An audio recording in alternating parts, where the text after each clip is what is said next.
Let's take a minute to look at policies. To control user access or session environments, you configure policies in XenApp.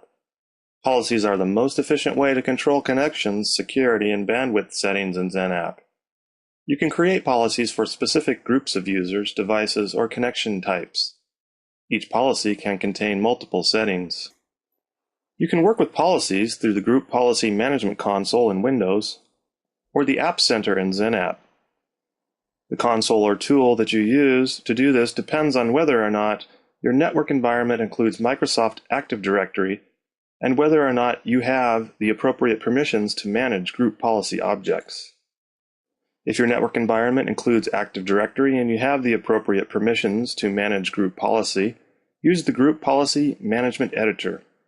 You use this to create policies for the XenApp servers in your environment. The settings you configure affect the GPOs you specify through the Group Policy Management Console. If your environment includes a different directory service, or you are a Citrix administrator without permission to manage group policy, use the App Center to create policies for your farm. The settings you configure here are stored in a farm GPO in the data store. Group policy settings are processed in the following order: local GPO, XenApp Farm GPO stored in the farm data store, site-level GPOs, domain-level GPOs, and organizational units. However, in the event of a conflict, policy settings that are processed last can overwrite those that are processed earlier.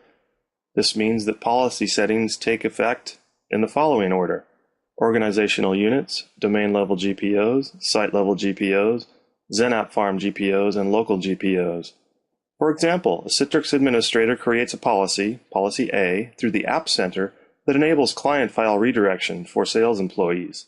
Meanwhile, another administrator creates a policy, Policy B, through the Group Policy Management Editor that disables this function. When the sales employees log into the farm, Policy B is applied and Policy A is ignored. This happens because Policy B was processed at the domain level and Policy A was processed at the XenApp Farm GPO level. Citrix policies are supported for use in Active Directory environments running at the Windows 2000 domain functional level at a minimum.